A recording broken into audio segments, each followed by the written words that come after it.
Jack Ma पूरी दुनिया में से उन्हीं कुछ लोगों में से है जिसने $1 ट्रिलियन से ज़्यादा की वैल्यू बनाई है मार्केट में। उस इंसान ने चाइना की सबसे बड़ी कंपनी उसको बनाया जिसमें आती है अलीबाबा, द एंड ग्रुप और कैकिनो। इस चीज़ को सुनने के बाद मुझे नहीं लगता आप ये सुन के सरप्राइज हो गए कि जैक सबसे अमीर इंसान था चाइना में कुछ समय पहले, जिसकी पीक नेटवर्थ थी $61.2 बिलियन की। मगर पिछले 2 सालों में हावेवर उनकी नेटवर्थ 50% गिर चुकी है $32.3 बिलियन पे। पहले तो ऐसा लगता है कि ये साइड इफेक्ट है वीक स्टॉक मार्केट का या फिर इकोनॉमिक डाउनटर्न का, मगर अगर हम एक क्लोजर लुक लेते हैं जैक की कहानी पे, हमें ये चीज़ देखने को मिलेगी ये डाउनफॉल है वो नेचुरल था। क्योंकि जो रीज़न था जैक मा डिस्ट्रॉय हो रहा था एक्चुअली क्योंकि उन्होंने अच्छी चीज़ें नहीं बोली थी सीसीपी या फिर चाइनीज़ कम्युनिस्ट पार्टी के अगेंस्ट।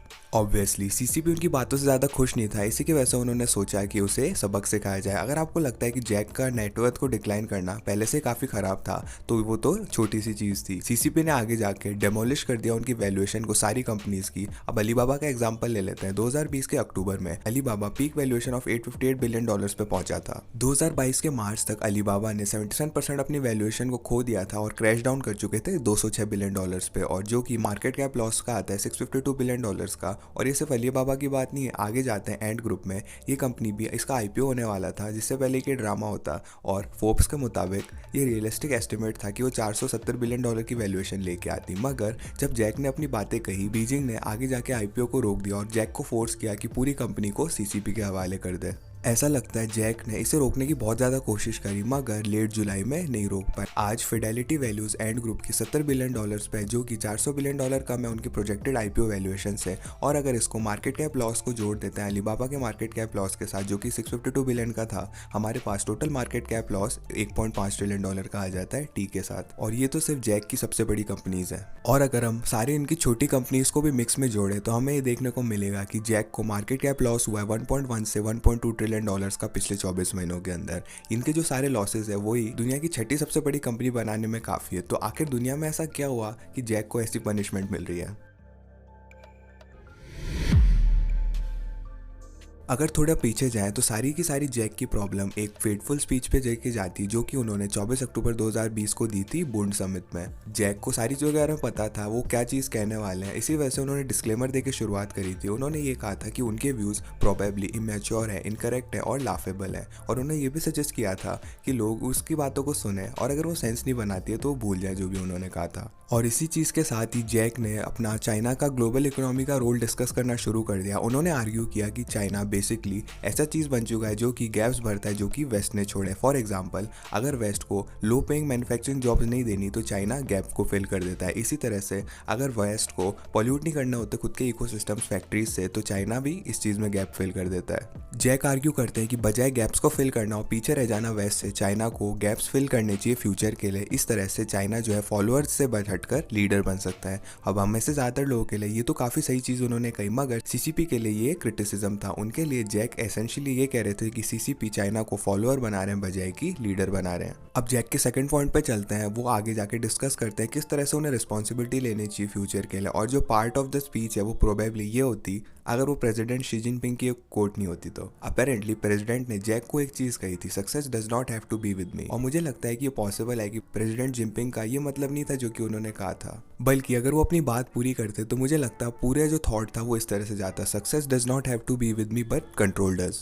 और सिर्फ पहले पार्ट को शेयर करके मुझे लगता है कि जैक ने अपने दोस्तों को और नॉर्मल चाइनीज लोगों को एक फ्रीडम दी जो कि सीसीपी फैन नहीं था उस चीज़ का। और ये स्टेटमेंट अगर सीसीपी को नहीं भड़काती तो अगला जो पार्ट था जैक की स्पीच का उसने डेफिनेटली भड़का दिया, क्योंकि जैक ने आगे जाके क्रिटिसाइज किया चाइनीज फाइनेंशियल सिस्टम को और उन्होंने कहा today's financial system is a product of industrial as. दूसरे शब्दों में वो सजेस्ट कर रहे थे कि चाइना का फाइनेंशियल सिस्टम जो है वो दशकों पुराना है। और ये बात कह के उन्होंने अपनी कबर को खोद लिया। We can not regulate the future with yesterday's means there is no systematic financial risk in China because there is no financial system in China, the risks are lack of systems.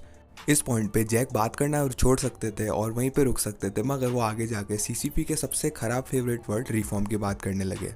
The new financial system is the direction of the future. No matter whether we are happy or not, it will definitely rise. No matter whether we do it or not, someone will do it in the future. I believe that reforms is a sacrifice and a price. और इस statement के बाद Jack revolutionary sound कर रहे थे, मगर obvious reasons के लिए सीसीपी को रेवोल्यूशनरीज पसंद नहीं थे और वो इस चीज़ को क्लियर कर चुके थे आने वाले हफ्तों और महीनों में।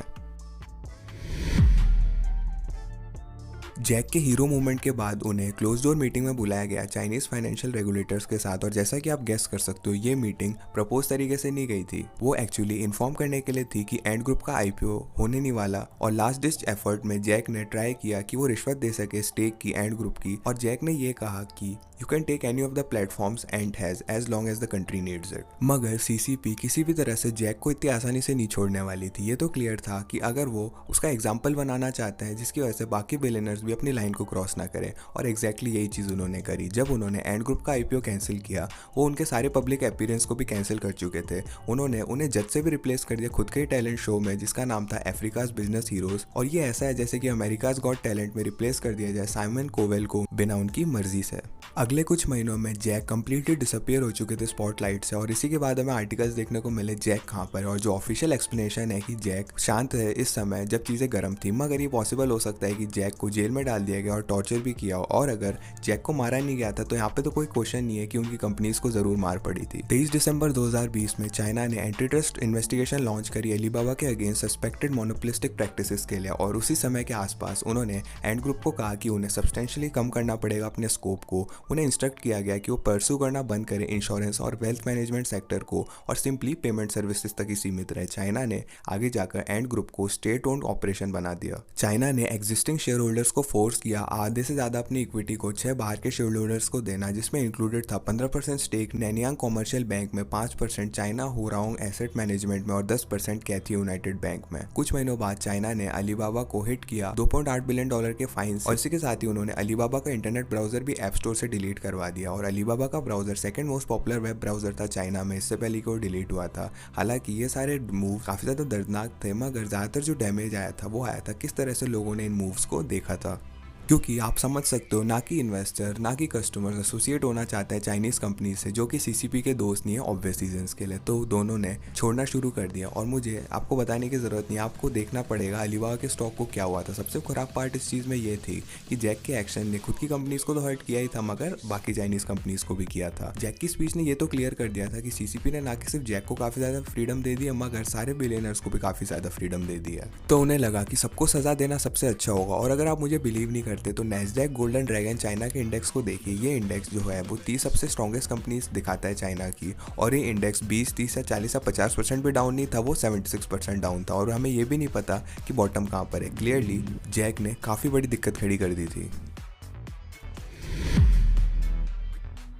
जब इनिशियल डैमेज हो चुका था जैक की कंपनीज को, सीसीपी ने अपना फोकस स्विच किया उनकी लेगेसी को डिस्ट्रॉय करने में, और वो इस चीज़ को अकॉम्प्लिश कर रहे थे स्ट्रिप करने में उनके सारे पॉजिटिव एसोसिएशंस को। फॉर एग्जांपल एक जैक का कंट्रीब्यूशन था, उन्होंने यूनिवर्सिटी बनाई थी जिसका नाम था हुपन यूनिवर्सिटी 2015 में। ये यूनिवर्सिटी एक बिजनेस स्कूल था जो कि फोकस थी नई जनरेशन के बिजनेस लीडर्स बनाने में। जैक को ये लगा कि चाइना का वर्जन है ये हार्वर्ड बिजनेस स्कूल का, और यहाँ पे कोई भी डाउट नहीं कि एक्सट्रीमली इलाइट स्कूल था ये। आफ्टर ऑल आपको एक बिजनेस का मालिक होना चाहिए था जो कि at least $4.5 million revenue per year लेके आ रहा है इवन अप्लाई करने के लिए स्कूल में। और ये स्कूल नो डाउट जैक का प्राउडेस्ट कंट्रीब्यूशन था, मगर सीसीपी एक्टिवली ट्राई कर रहा था इस चीज़ को खराब करने के लिए। सबसे पहले तो उन्होंने फोर्स किया स्कूल को एनरोलमेंट सस्पेंड करने के लिए, उसके बाद उन्होंने जैक को प्रेसिडेंट ऑफ द स्कूल से निकाल दिया, और फाइनली उन्होंने फोर्स किया इंस्टीट्यूशन को वो यूनिवर्सिटी वर्ड हटा दे अपने नाम से, और जो नया नाम था उस इंस्टीट्यूशन का वो था हुपान इनोवेशन सेंटर। ये सारे मूव क्लियरली इंस्टीट्यूशन को गिराने के लिए थे एज मच एज पॉसिबल, और जैक मा जो मेन फैक्टर थे जिसकी वजह से स्टूडेंट स्कूल में आ रहे थे, और अगर वो स्कूल से एसोसिएटेड नहीं होंगे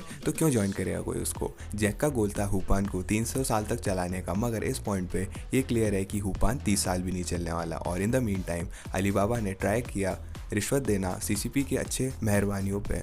और पिछले साल एग्जांपल ले लेते हैं, अलीबाबा ने ये कहा कि वो $15.5 बिलियन का डोनेशन देंगे चाइना के कॉमन प्रॉस्पेरिटी फंड में।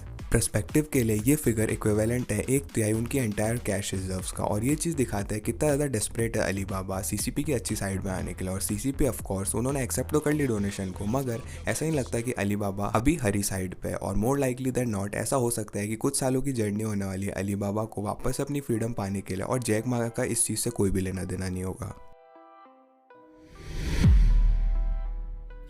आज ऐसा लगता है कि जैक ने कम या ज़्यादा एक्सेप्ट ये चीज़ कर ली है कि उन्होंने गोटी खिलाई थी सीसीपी को, और सीसीपी ने उन्हें दिखा दिया कि टॉप पे कौन है। इस पॉइंट पे उनके पास काफ़ी सारा पैसा हालांकि, मगर उन्होंने सारी चीज़ें खो दी है चाहे वो पर्पस हो, उनके टैलेंट शो की, या फिर यूनिवर्सिटी हो, या फिर उनका कंट्रोल हो खुद की कंपनीज पे। सीसीपी ने बेसिकली उन्हें कहा कि आप बहुत ज़्यादा आगे चले गए, हम आपको पैसे तो रखने देंगे मगर आपको बाकी सारी चीज़ें हमें देनी पड़ेगी। आप में से बहुत से लोगों के लिए ये चीज़ इतनी ख़राब नहीं लगती। I mean in the and उनके पास अभी भी $30 बिलियन है, तो चीज़ें काफ़ी ख़राब हो सकती थी मगर नहीं हुई। आगे बढ़ते हुए अगर जैक अपनी वेल्थ को चाइना के अंदर एंजॉय करते हैं तो प्रोबेबली उन्हें कोई भी दिक्कत का सामना नहीं करना पड़ेगा। मगर अगर वो इन्वेस्ट करने की कोशिश करते हैं अपने पैसे को नए बिजनेस या नए एंडरवेयर पे, हाउएवर, तो सीसीपी इतना ज़्यादा खुश नहीं होगा और वो वापस से टेक डाउन प्रोसेस को शुरू कर देंगे और इस बार वो उन्हें पैसे के साथ भी नहीं छोड़ेंगे। और उनके खुद के भले के लिए अगर जैक प्राइवेट जेट्स और अपने बंगलों में रहे बजाय कि चेंज और रेवोल्यूशन के, तो वो अच्छा होगा उनके लिए। मगर ये चीज़ मैं सोचता हूँ, अगर आप जैक होते तो क्या आप सीसीपी को क्रिटिसाइज करते? कमेंट करके जरूर बताना। साथ साथ इस वीडियो को लाइक कीजिएगा अगर आप सीसीपी के फैन नहीं हो, और साथ साथ हमारे डिस्कॉर्ड कम्युनिटी को चेकआउट कीजिएगा फ्यूचर वीडियो आइडियाज देने के लिए, और चैनल को सब्सक्राइब कीजिएगा बाकी क्वेश्चंस लॉजिकली आंसर देखने के लिए। मैं था चिरंजीव, मैं मिलता हूँ आपसे अगली वीडियो में।